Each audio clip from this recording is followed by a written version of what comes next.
ఆరోగ్య మహాభాగ్యం కార్యక్రమానికి స్వాగతం. సిద్ధ వైద్యానికి సంబంధించినటువంటి విభిన్నమైనటువంటి విషయాల్ని అనేక రకాలైనటువంటి విషయాలతో మేళవించి చెప్తున్నాము. అలాగే మీరు కూడా అదే విధంగా ఆదరిస్తున్నారు. మరి సిద్ధులకు సంబంధించినటువంటి విషయాలను కొన్ని ఈరోజు మనం చెప్పుకుని వారి యొక్క విచిత్రమైనటువంటి ప్రయోగాలు కూడా చెప్పుకుందాం.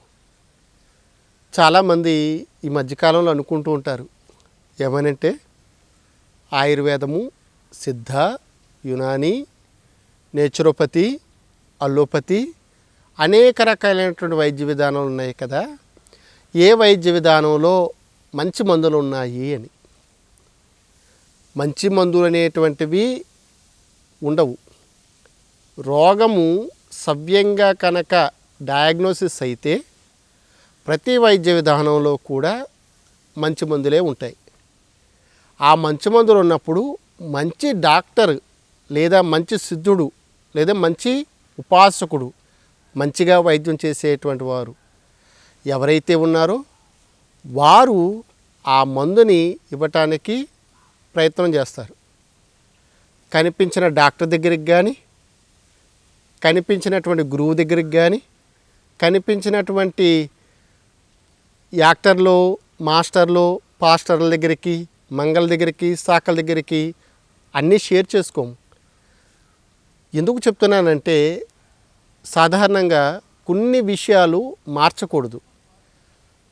టీవీల్లో కానీ, ప్రసార మాధ్యమాలలో కానీ, పుస్తకాల ద్వారా కానీ ఏదైనా వైద్యుడు మనకు పరిచయం అయినప్పుడు ఆ వైద్యుడు చేసేటువంటి వైద్య విధానంలో నిజమెంత, వైద్యంలో ఉండేటువంటి అతనికి ఉండేటువంటి గొప్పతనం ఏ విధంగా ఉంది, అతను చెప్పే వైద్య విధానమే సరిగ్గా అవలంబిస్తున్నాడా, అతను ఏ విధంగా ఆ వైద్య విధానాన్ని చేయటం వల్ల మిగతా వాళ్ళు బాగుపడుతున్నారు అనేటువంటివి ఆలోచించడంతో పాటు అక్కడ ఉండేటువంటి పరిస్థితులను కూడా మనం అవగాహన తీసుకోవాలి.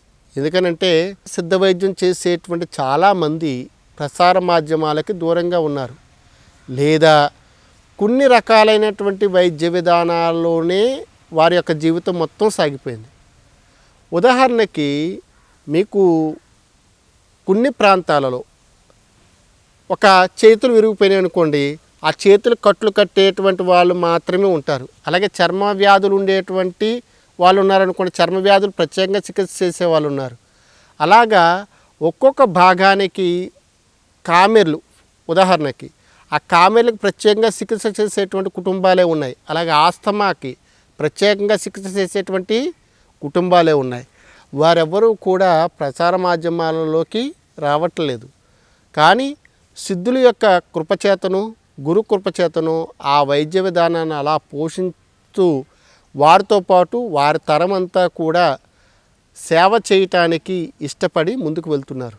కాబట్టి సిద్ధ వైద్యం అనేటువంటి పేరు గొప్పగాను హుందాగా ఉంది. కానీ ఇందులో అన్ని రకాలైనటువంటి వాటికి వైద్యం చేయొచ్చు. కానీ ఒక సిద్ధుడు అన్ని రకాల వైద్యాలు చేయటానికి అతని జీవితం సరిపోదు.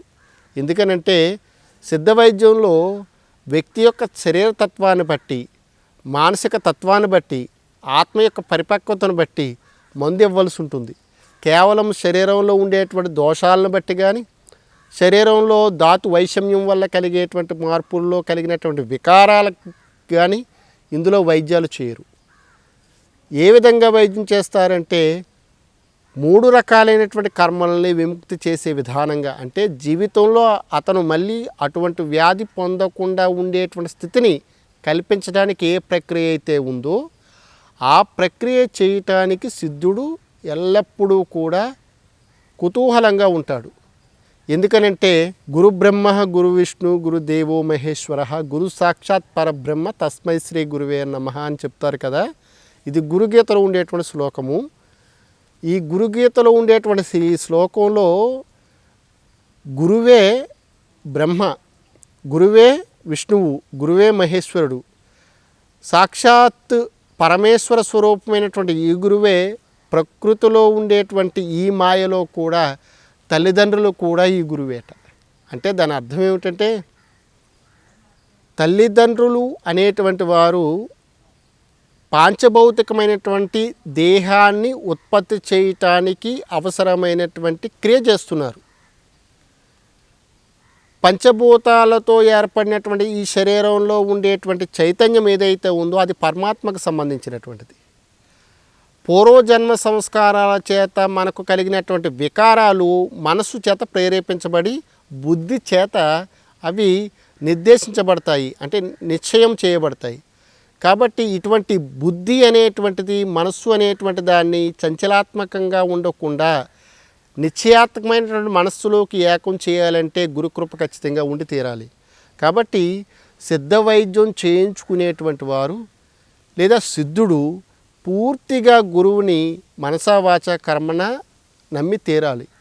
అంతేకాకుండా చిన్న చిత్తక ఆ సిద్ధుడి దగ్గరికి వెళ్ళి ఇబ్బంది పెట్టడం అనేటువంటిది కూడా మంచిది కాదు. చాలాసార్లు చెప్తూ ఉంటాను, సిద్ధుల యొక్క సహనము ఎంతది అంటే మనకి భూదేవికి ఓర్పు ఎంతైతే ఉందో సిద్ధుడికి అంతకు మించి ఓర్పు ఉంటుంది. ఎందుకంటే వారు పరమేశ్వర స్వరూపులు.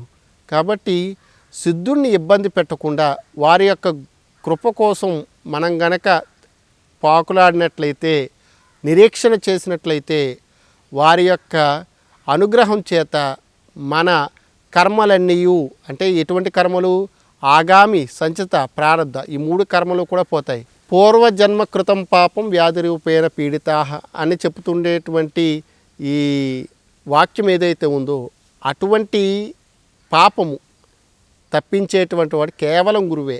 అటువంటి వాడు కేవలం సిద్ధుడే. అటువంటి సిద్ధుడే కేవలము ఈశ్వరుడు మాత్రమే.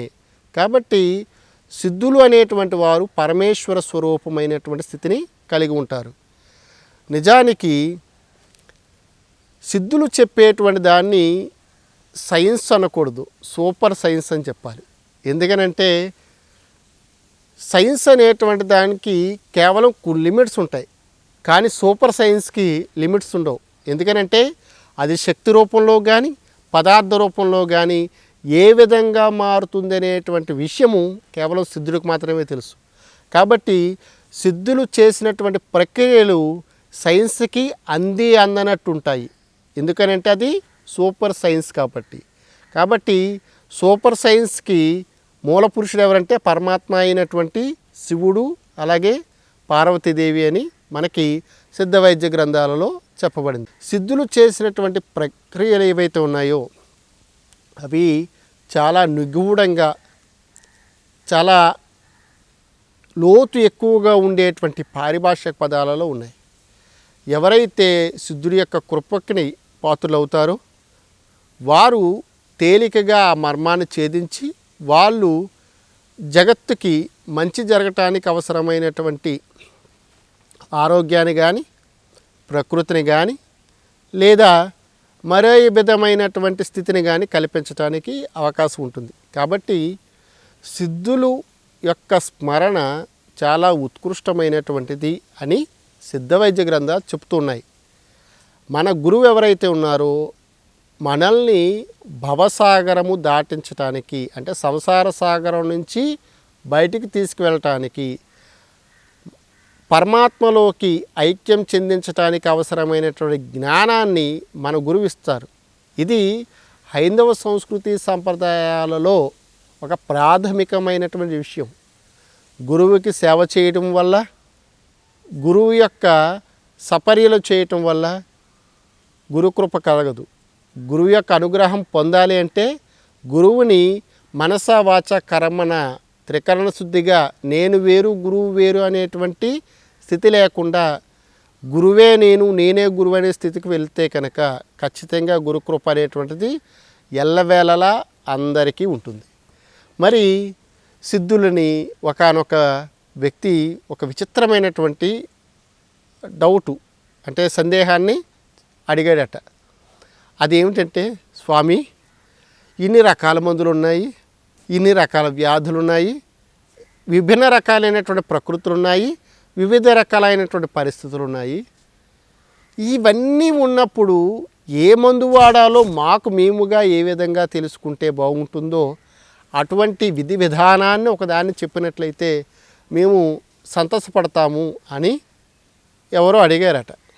అడిగితే పరమ దయాద్ర హృదయం కలిగినటువంటి శివుని యొక్క రూపమే లేదా సదృశ రూపమైనటువంటి ఆ సిద్ధుడు ఏం చెప్పాడంటే, నాయనా, ప్రపంచంలో అనేక రకాలైనటువంటి ఔషధాలు రోగాలు ఉన్నప్పటికీ 2 రకాలైనటువంటి వస్తువులు కనుక లేదా 2 రకాలైనటువంటి ద్రవ్యాలు ఉన్నట్లయితే మీకు వచ్చేటువంటి సర్వ రోగాలు పోతాయని చెప్పారు. ఏమిటా 2 వస్తువులు, ఏమిటా 2 పదార్థాలు అని కనుక వాళ్ళని అడిగితే వాళ్ళు చెప్పినవి ఏమిటంటే, ఒకటి త్రిఫల రసాయనము, రెండోది త్రికటు రసాయనము. అంత గొప్పతనం ఈ త్రికటు త్రిఫలాల్లో ఏముంది అని గనక ఆలోచిస్తే చాలా ఉత్కృష్టమైనటువంటి విషయాలు మనకు తెలుస్తూ ఉంటాయి. ఈ త్రిఫల త్రికటుల గురించి మనకు ఆయుర్వేద వైద్య గ్రంథాల్లోనూ, సిద్ధ వైద్య గ్రంథాల్లోనూ, యునాని వైద్య గ్రంథాల్లో కూడా ఉంది.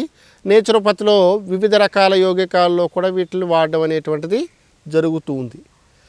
కాబట్టి సాంప్రదాయ వైద్య విధానాలలో కూడా త్రికట్లని త్రిఫలాలని వాడడం అనేది జరుగుతుంది. ఈ రెండింటికి సంబంధించినటువంటి కొన్ని విషయాల్ని ఇప్పుడు మీకు చెప్పడానికి ప్రయత్నం చేస్తాను.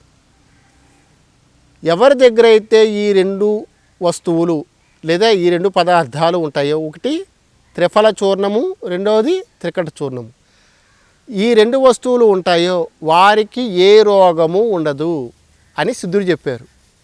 ఎందుకు చెప్పారో ఒకసారి వివరంగా చూద్దాం. ముందుగా త్రిఫల చూర్ణం మీ అందరికీ తెలుసు. కరక్కాయ, తానికాయ, ఉసిరికాయ, ఈ మూడింటిని కలిపి త్రిఫలాలు అని పిలుస్తూ ఉంటారు. త్రిఫలములు అంటే 3 రకాలైనటువంటి ఫలాలు అని అర్థం. మొట్టమొదటిగా మనకి కరక్కాయ. కరక్కాయ యొక్క లోపల ఉండేటువంటి కాయ వదిలిపెట్టేసి మిగతా పైన ఉండేటువంటి పల్పు ఏదైతే ఉందో, బెరడు ఏదైతే ఉందో అదంతా కూడా మనం శుభ్రంగా తీసుకుని పక్కన పెట్టుకోవాలి. అలాగే తానికాయ కూడా సేమ్ అలాగే చేయాలి. ఉసిరికాయ కూడా లోపల గింజను తీసేయాలి.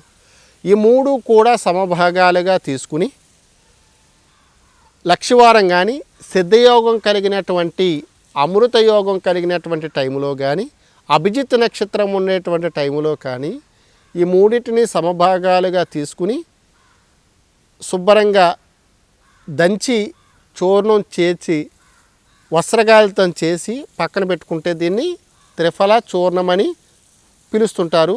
సేవన విధానం రీత్యా అది త్రిఫల రసాయనం కింద చెప్పబడుతుంది. ఈ త్రిఫల చూర్ణం ఏదైతే ఉందో మూడింటిని సమభాగాలు తీసుకోమన్నాను. ఇక్కడ ఉసిరి, రాచ ఉసిరి అంటే పెద్ద ఉసిరికాయలు, కరక్కాయ అంటే విజయ అని పేరు కలిగినటువంటి కరక్కాయలు మాత్రమే తీసుకోవాలి. కరక్కాయలో చాలా రకాలు ఉన్నాయి. అయితే ఈ విజయ అని పేరు కలిగినటువంటి కరక్కాయకి విరోచనం సాఫీగా చేసేటువంటి గుణం ఉంది కాబట్టి ఆ పేరుతో కలిగినటువంటి కరక్కాయ తీసుకోవాలి, కానీ సీమ కరక్కాయలు లేదా చిన్న కరక్కాయలు తీసుకోకూడదు. ఈ కరక, తానికాయ, ఉసిరికాయ ఈ 3 సమభాగాలుగా తీసుకున్న చూర్ణం చేసుకున్నటువంటి దీన్ని వాతము కలిగినటువంటి వాళ్ళు, కఫ రోగము కలిగినటువంటి వారు తేనె అనుపానంతోనూ, పిత్తరోగాలు కలిగినటువంటి వారు నెయ్యి అనుపానంతోనూ 250 మిల్లీగ్రామ్ నుంచి 1 గ్రామ్ వరకు కూడా రాత్రి పడుకునేటప్పుడు తీసుకోవాలి. రాత్రి పడుకునేటప్పుడు తీసుకోవడం వల్ల కలిగే ఉపయోగం ఏమిటంటే ఉదయాన్నే వారికి విరేచనము సాఫీగా అవుతుంది. శరీరంలో ఉండేటువంటి మలము అనేటువంటిది బహిర్గతం అవుతుంది. మనకి అతిపెద్ద స్రోతస్సుగా చెప్పబడేటువంటి ఆహారవాహిక, ఆహారనాళము ద్వారా పాయువు అనేటువంటి చాలా పెద్దదైనటువంటి ఒక కెనాల్, ఒక స్రోతస్సు. ఈ స్రోతస్సులో మలినాలు కనుక ఉన్నట్లయితే ధాతువులలో వికారం కలుగుతుంది. ధాతుజ సంబంధమైనటువంటి రోగాలు కలిగేటువంటి అవకాశం ఉంది.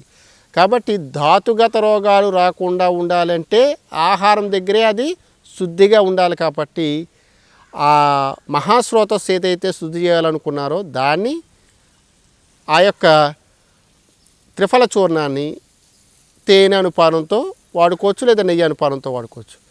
ఒకవేళ మిక్స్డ్గా ఉందనుకోండి శరీరతత్వం, అప్పుడు గోరువెచ్చని నీటితో కనుక వాడుకున్నట్లయితే అందరూ సవ్యంగా వాడుకోవచ్చు. కేవలం విరోచనకరం మాత్రమే ఇది. సో మలాన్ని అంటే శరీరంలో ఉండేటువంటి మలాల్ని 3 రకాలుగా పెద్దవాళ్ళు విభజించడం జరిగింది. నేను ఇప్పుడు మలము అనేటువంటిది కేవలము టాయిలెట్ అనేటువంటి దాని గురించే మనము మాట్లాడాము. కానీ మలము, మూత్రము, స్వేదము వీటిని త్రిమలాలు అని పిలుస్తారు. ఈ 3 మలాలని సవ్యంగా బయటికి పంపించే క్యాపబిలిటీ త్రిఫలాలకు ఉంది. అంటే స్వేదాన్ని పట్టించేటువంటి గుణము దేనికి ఉంది అంటే ఉసిరికాయకు ఉంది. తానికాయ యూరిన్ ఎక్కువగా అవుతుంది. అలాగే కరక్కాయ అనేటువంటిది మలానికి సంబంధించినటువంటి విషయాన్ని బహిర్గతం చేస్తుందంటే మల విసర్జనకు సంబంధించేమో త్రిఫల, మూత్రానికి సంబంధించేమో కరక్కాయి, అలాగే స్వేదానికి సంబంధించి తానికాయ. ఇక్కడ తానికాయ ఉసిరికాయ రెండింటినీ కూడా స్వేదానికి వాడతారు, మూత్రానికి వాడతారు. కాబట్టి అటు ఇటు అయినా పెద్ద కంగారు పడక్కర్లేదు. ఎందుకనంటే ఈ 3 కూడా 5 రుచులు ఉండేటువంటి ఫలాలు. ప్రధానంగా ఈ 3 కూడా ఉప్పు గుణం తప్ప మిగతా అన్ని గుణాలు ఉన్నాయట. కాబట్టి ఈ త్రిఫల చూర్ణములో ప్రధానంగా కషాయ రసం ఉంటుంది. కషాయ రసం అంటే ఏమిటి? వగరు రుచి. వగరు రుచి యొక్క స్పెషల్ ఏంటంటే అది సంగ్రహిగా పనిచేస్తుంది. అంటే శరీరంలో మలాలన్నిటిని లాగి వదిలిపెడుతుంది. లేదా మలద్వారాలని అంటే స్వేదాలను కానీ మూత్రమును కానీ మలాన్ని కానీ సాఫీగా బయటికి పంపించడానికి అవసరమైనటువంటి స్రోతస్సుకు సంబంధించినటువంటి శుద్ధిని చేస్తుంది. కాబట్టి మలశుద్ధి జరిగిందనుకోండి మనసు ప్రశాంతంగా ఉంటుంది. మలం ఎక్కువగా ఉందనుకోండి మనసు కల్మషంగా ఉంటుంది. కాబట్టి మలశుద్ధి జరిగితే మనసు హ్యాపీగా ఉంటుంది. కాబట్టి మానసిక ప్రశాంతత లేనటువంటి వారు, ఎక్కువ యావిగేషన్స్ ఉండేటువంటి వాళ్ళు ఖచ్చితంగా త్రిఫల చూర్ణమే వాడి తీరాలి. మానసిక ప్రశాంతత లేనటువంటి వారు, ఎక్కువ యావిగేషన్స్ ఉండేటువంటి వాళ్ళు ఖచ్చితంగా త్రిఫల చూర్ణమే వాడి తీరాలి. అంతేకాకుండా వాత సంబంధమైనటువంటి రోగాలు ఉండేటువంటి వాళ్ళు, ఉదాహరణకి దీర్ఘకాలికంగా మధుమేహం లాంటి రోగాలు ఉండేటువంటి వారు కానీ, గుండె సంబంధమైనటువంటి రోగాలు ఉండేటువంటి వారు కానీ, చర్మ సంబంధమైనటువంటి రోగాలు ఉండేవారికి కానీ, పక్షవాతము లాంటి భయంకరమైనటువంటి రోగాలు ఉండేటువంటి వారు కానీ, చర్మ వ్యాధులు ఉండేటువంటి వారు కానీ, దీర్ఘకాలికంగా వీరికి వాత సంబంధమైనటువంటి స్థితి ఉండటం వల్ల మలాలు ఎప్పుడైతే బయటకు పోయినాయో కఫం ఉద్రేకం అవుతుంది.